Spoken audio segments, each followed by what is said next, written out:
ஸ்ரீ ரேவா காண்டம் 32ஆம் அத்தியாயம். பத்ரேஸ்வரரின் பெருமை. பத்ர ஈஸ்வர தீர்த்தம். பத்ர ஈஸ்வர தீர்த்தத்தின் பெருமை.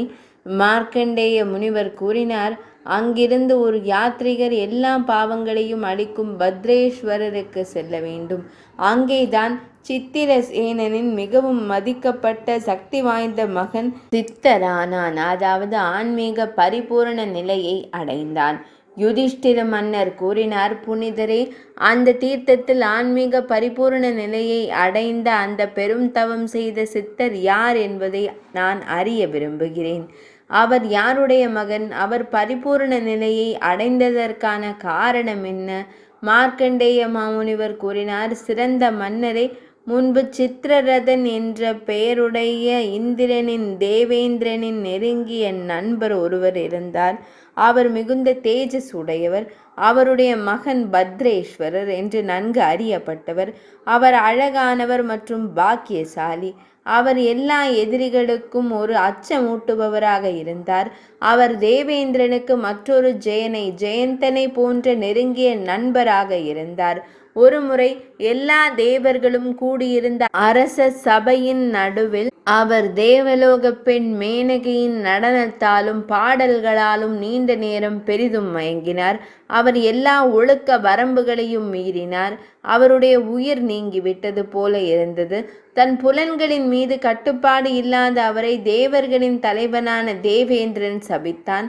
தாம் ஸ்வர்க்கத்தில் இருந்த போதிலும் ஒரு மனிதனைப் போல பலவீனங்களுக்கு ஆளாகிவிட்டீர். எனவே தாம் நிச்சயமாக நீண்ட காலம் பூ உலகில் வாழ்வீர். தேவர்களின் தலைவனால் இவ்வாறு சபிக்கப்பட்டதும் சித்திரசேனனின் இளைய மகன் நடுங்கினான். மரியாதையுடன் கரங்களை கூப்பி அவன் தேவர்களில் சிறந்தவனான தேவர்களின் தலைவன் தேவேந்திரனிடம் கூறினான். பத்ரேஸ்வரர் கூறினார், நான் பாவம் செய்தவன், மயக்கம் அடைந்தவன், மனதையும் புலன்களையும் கட்டுப்படுத்த தவறியவன். எனவே அதன் பலனை நான் அனுபவித்தேன். ஆனால் நீங்கள் என் மீது கருணை காட்டுவது உங்களுக்கு பொருத்தமானது. சக்கரனாரான தேவேந்திரன் கூறினார், நர்மதை நதிக்கரையை அடைந்து புலன்களை கட்டுப்படுத்தி அமைதியான சிவபெருமானை 12 ஆண்டுகள் ஆராதனை செய்வாய். நீ ஒரு நல்ல நிலையை அடைவாய்.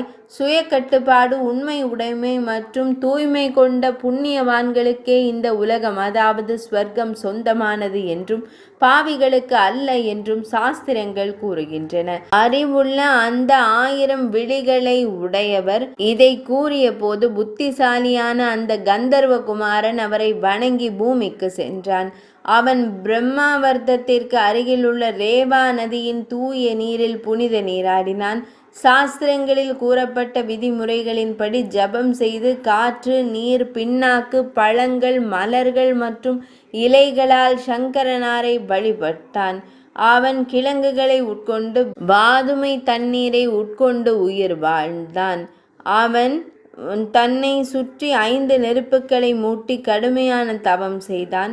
அதன் பிறகு இறைவனார் மகிழ்ந்தார். வரங்களை அருளும் உமையின் நாயகரும் திரிசூலத்தை தரித்தவருமான சிவனாரை அவன் கண்டான். அவர் கையில் பினாகவில் இருந்தது. அந்தகனை அழித்த சிவபெருமான் பிறை நிலைவை தனது தலை ஆபரணமாகவும் யானை தோலை ஆடையாகவும் கொண்டிருந்தார். இறைவனை நேரில் கண்டதும் அவன் அவர் காலடியில் பணிந்தான். ஈஸ்வரனார் கூறினார், உனக்கு மங்களம் உண்டாகட்டும். உனக்கு வேண்டிய வரத்தை கேட்பாய். பாவமற்றவனே, நான் உனக்கு வரமளிக்கிறேன். நீ எதை விரும்பினாலும் அதை நான் உனக்கு தருவேன்.